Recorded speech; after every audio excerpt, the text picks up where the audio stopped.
America Iran युद्ध के बीच जो एक मुद्दा पूरी दुनिया को चिंतित किए हुए था वो ये कि होर्मुज पर ईरान की नाकाबंदी क्या जारी रहेगी।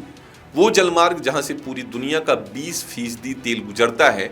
ऐसे में बात जब अमेरिका ईरान के बीच हुई सीज फायर की हुई तो सबसे पहला सवाल ये उठा, क्या इस पर ईरान की नाकाबंदी जारी रहेगी। और सबसे बड़ा सवाल कि होर्मुज स्ट्रेट पर ईरान ओमान के साथ मिलकर जो टोल वसूली करने जा रहा है, क्या उससे भारत को छूट मिलेगी। काम की बात के आज के एपिसोड में मैं इन्हीं मुद्दों पर विस्तार से बात करूंगा। अभिवादन स्वीकार करिए, मैं हूं स्वाधीन तिवारी और आप देख रहे हैं नवभारत लाइव। ईरान के विदेश मंत्री अब्बास अरागची ने कहा है कि अमेरिका के राष्ट्रपति डोनाल्ड ट्रंप के द्वारा 2 हफ्ते के युद्ध विराम की घोषणा के बाद ईरान अगले 2 हफ्तों तक होर्मुज स्ट्रेट से जहाजों को सुरक्षित गुजरने की अनुमति देगा। ईरान की सर्वोच्च राष्ट्रीय सुरक्षा परिषद ने भी 2 हफ्ते के सीज फायर को स्वीकार किया है और कहा है कि वह शुक्रवार को अमेरिका के साथ बातचीत करेगा। हालांकि उसने साफ किया कि इसका मतलब युद्ध का अंत नहीं है, लेकिन स्ट्रेट ऑफ होर्मुज पर खड़े जहाजों को ये राहत जरूर देगा। इस योजना में मुख्य बिंदुओं में से एक स्ट्रेट ऑफ होर्मुज से गुजरने वाले आवाजाही को व्यवस्थित करना है। इस पर आए प्रस्ताव इस तरह से हैं। नंबर 1, स्ट्रेट ऑफ होर्मुज में सुरक्षित आवागमन के लिए एक विशेष प्रोटोकॉल बनाने की बात शामिल है। नंबर 2, सीज फायर के तहत ईरान के नियंत्रण की भूमिका सुनिश्चित की जाएगी। ईरान जल डमरू मध्य में ईरान की आर्थिक और भू राजनीतिक भूमिका को भी स्वीकार किया जाएगा। इस वक्त ईरान जिन जहाजों को होर्मुज से गुजरने की इजाजत दे रहा है उनसे प्रति जहाज 20 लाख अमेरिकी डॉलर टोल लिया जा रहा है। हालांकि कितने और किन देशों के जहाजों पर यह टोल वसूला गया है इसकी जानकारी अभी सार्वजनिक नहीं है। ईरान चाहता है कि होर्मुज पर उसके अधिकार को दुनिया स्वीकार कर ले, यानी कि उसका वर्चस्व।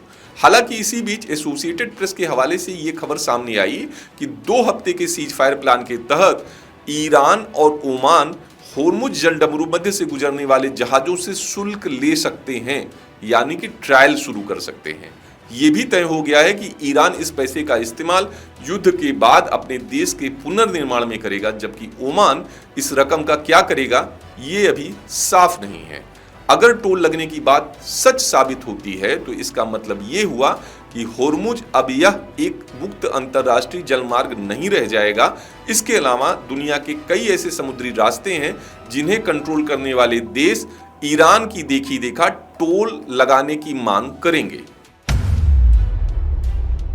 नंबर 1, ईरान ने युद्ध के दौरान कुछ जहाजों से टोल वसूले हैं। हालांकि अब तक ये साफ नहीं है कि ये जहाज किन देशों के थे। टोल की सही जानकारी भी नहीं है, यानी कि टोल से वसूली गई रकम की सही जानकारी नहीं है। लेकिन कुछ रिपोर्ट्स में ये दावा जरूर किया गया है कि 10 से 15 मिलियन डॉलर की बात की गई है, यानी कि 4.5 अरब। नंबर 2, अब बात हो रही है ईरान को टोल वसूली करने का अधिकार दिया जाता है तो वो 2 मिलियन डॉलर प्रति जहाज हो सकता है। ईरान इराक ज्वाइंट चैम्बर के मुताबिक अगर होर्मुज स्ट्रेट पर टोल लगाया जाता है तो ईरान हर साल 70 से 80 अरब डॉलर कमा सकता है। नंबर 3, इससे ओमान का कितना हिस्सा होगा फिलहाल इसकी जानकारी नहीं है। कई अनुमान कहते हैं कि इससे करीब 100 अरब डॉलर का हर साल टोल वसूला जाएगा। ये कुछ ऐसा होगा जैसे मिस्र स्वेज नहर पर टोल लगाकर कमाता है। स्ट्रेट ऑफ होर्मुज का मुद्दा कितना भी गरमाया रहा हो, लेकिन भारत के लिए ये रास्ता कभी बंद नहीं हुआ। चूंकि भारत के संबंध ईरान और ओमान दोनों से ही अच्छे हैं, ऐसे में इसके लिए ये व्यवस्था आसानी ही लाएगी। होर्मुज पर जब दूसरे जहाजों से ईरान के टैक्स वसूलने की खबरें सामने आ रही थी, यानी कि युद्ध के दौरान, तब भी भारत के 8 जहाज होर्मुज से गुजरे और सरकार के मुताबिक उन्हें 1 पैसा टैक्स नहीं देना पड़ा।